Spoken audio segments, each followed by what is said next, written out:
Hi guys, this is the advisor and welcome back to my channel. Now, first thing I need to do is to big up a gentleman named On The Spot. I don't know his right name, but he is a fellow blogger that has a YouTube channel called On The Spot News Media. Guy, whatever your name is, me thief one a word. You're the first person I heard it with. I hear you use the word Clansman. And believe me, I cannot think of a better word to use for certain class of dirty drunk crowd we have in Jamaica. And I will use the word for them. I just love the word. I'm going to thief it from you. I don't know if somebody else you thief it from or if you kind it and if you got the word, develop the word on your own.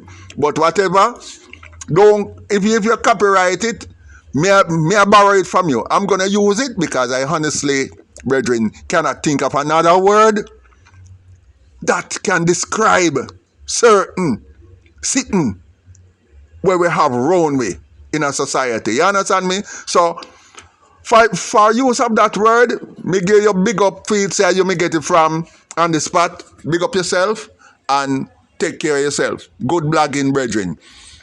Let me move on. It has so happened that the Klansman trial has come to an end. And it is bittersweet. Well, it is bitter. I don't understand what happened here. They were charged for, amongst another thing. First of all, 15 people were convicted out of the trial. 15. And they were convicted for gang membership, gun possession, and murder, and so on. You know, so this is one of the island's deadliest criminal cases that has ever been brought forward. The deadliest group of people that has ever been involved in a trial in Jamaica and come up front as defendants. But here is the first thing that bothers me about this. Fitzbailey, Deputy Police Commissioner Fitzbailey of the Jamaica Constabulary Force, this is what he had to say about it. And I quote, this is coming from the Gleaner. He said, "This is a win for law enforcement, a win for the criminal justice system, and a win for Jamaica." Really, Fitzbailey? Really, Fitzbailey? All right, hold on. To call it a win, let us first remember how many people were originally arrested in the dragnet to get to these 15 convictions. It was 63, to the best of my knowledge, it was 63. Now, out of that 63, it boiled down to 15. No. All right.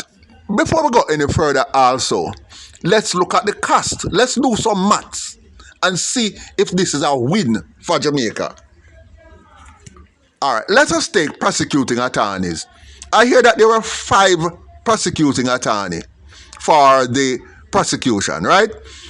Each of these attorneys earn roughly 5 million a year. Each, roughly 5 million. Can be a little less, can be a little more, but let's call it 5 million. So, being in the trial for 1.5 years, each of them were paid by the government $7.5 million.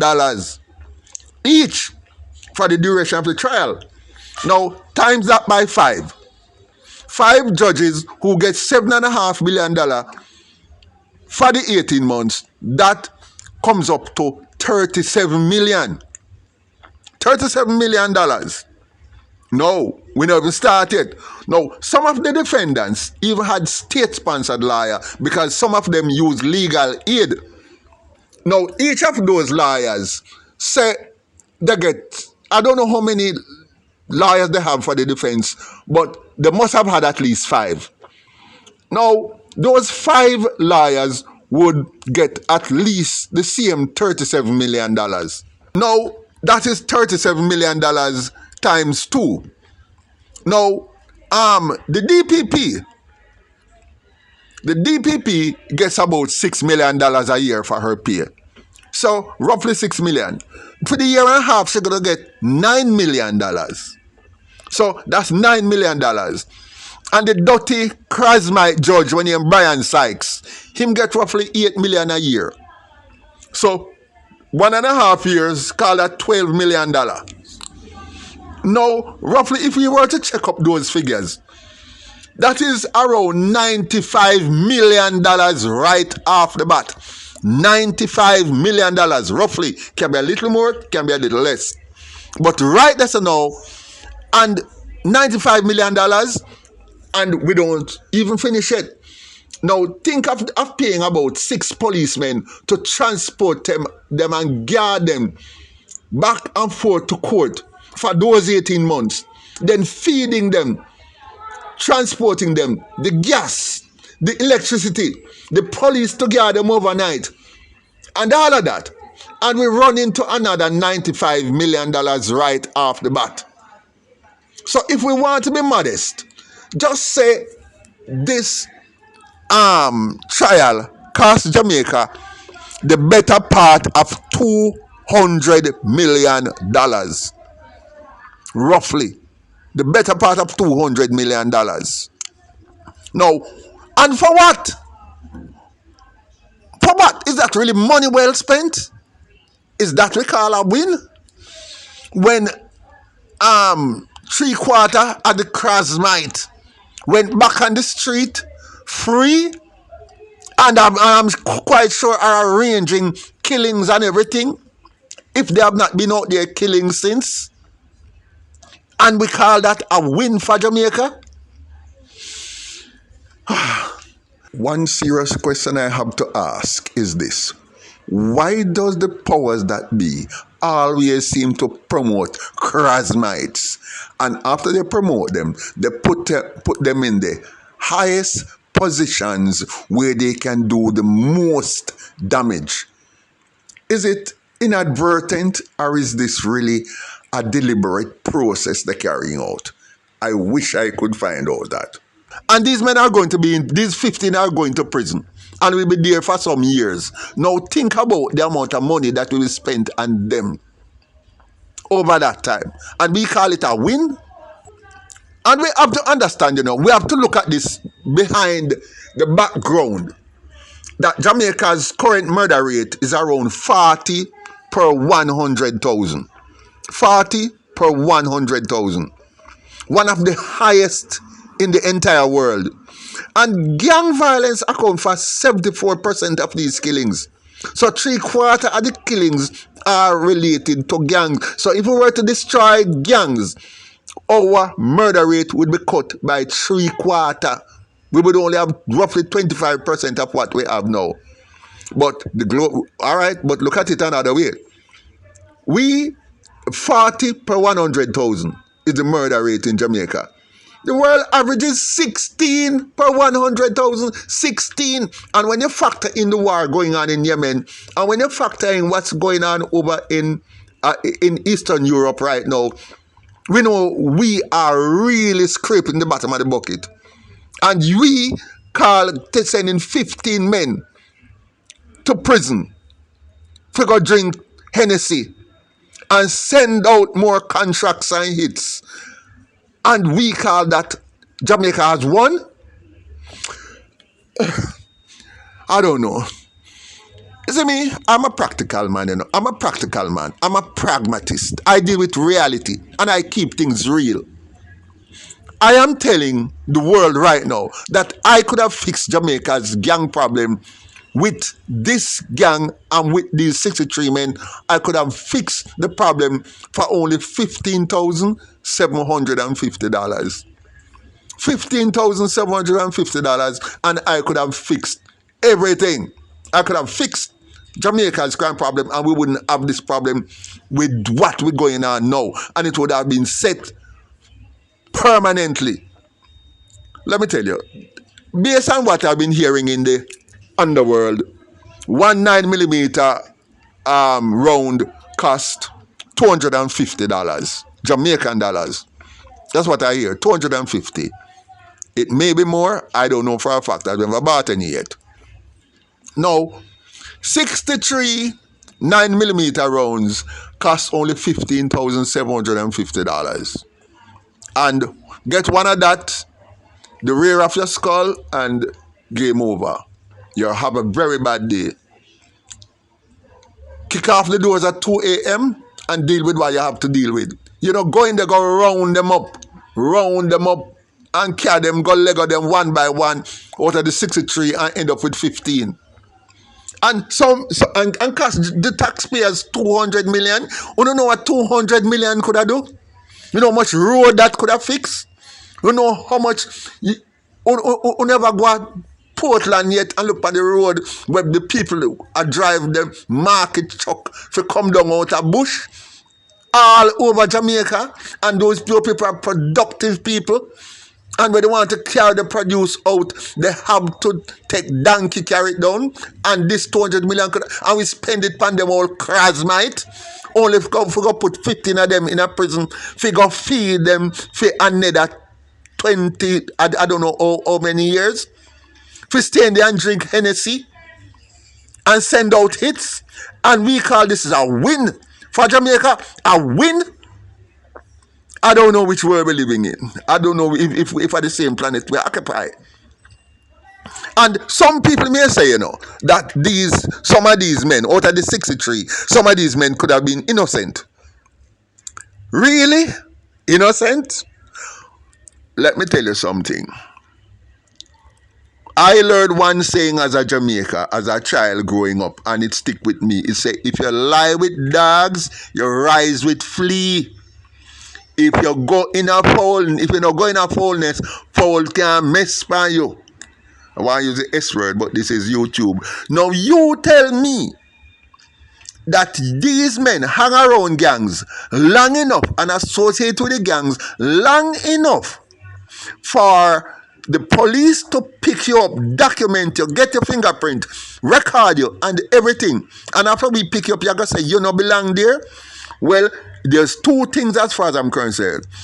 It's either you are a part of the gang, an associate of the gang. It's either you were doing wrongs for them, even committing murders for them, or at the very, very, very least, you want to be a gang member. So, in any of those occasions, you deserve one of those $250 rounds. Problem solved, problem fixed. Now, if we think that's the biggest problem, we actually have a much bigger problem that this same Klansman trial has brought about. And here is the problem it has brought about now. There were two main witnesses, C4 and another one. Now, these guys, I hear that they are overseas and they gave their testimony by video link. Now, these men can no longer ever see their family. They can never ever return to Jamaica. They can never ever use the name that they were born with. And they are isolated from their country probably forever. And these men, their lives have been turned upside down and have been totally disrupted. Right? And what happened? They went into court and were humiliated. And the judge was hostile to the witness. That charismatic judge named Chief Justice Brian Syke. He was combative, extremely combative to both the police, the prosecution, and the witnesses, the two main witnesses for the prosecution. Now, here is the repercussion of that. There are other C4s out there in gangs who have been watching this trial keenly. They have been watching this trial keenly and want to come in out of the cold. Now, you tell me, which C4 now, after seeing how these people's life were disrupted, and to see what little came out of it, do you think any of these men would ever come forward? They will never come forward. And I can tell the Jamaican government this. You see that anti-gang legislation that we call anti-gang legislation, I don't remember the correct name of it at this time. You can tear that up. You can tear that up because that was a complete waste of time. It was a waste of time from the beginning because it had no teeth, because proving somebody to be a member of a gang was extremely difficult. And therefore, there is no chance of this anti-gang legislation to ever be effectively used in the history, in the annals of Jamaica's legal history ever again.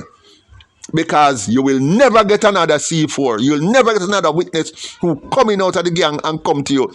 Now, anybody who wanted to come in from the cold, they're just going to hold harden and hold it tight and stick with the gang. Because they'll never trust the government or trust the legal system that anything will ever come of it. And they don't feel that their efforts disrupting their lives forever, name change, can never ever see your own, probably your own mother as long as you live. Was it worth it? Was it worth it to risk your life like that? There will never be another case like this. So, said all that to say this. This was a farce, and basically it was a total waste of time. Absolute waste of time. Now, I have nothing further to say on that. I welcome your comments below. So, like, share, leave a comment, and see you in my next video.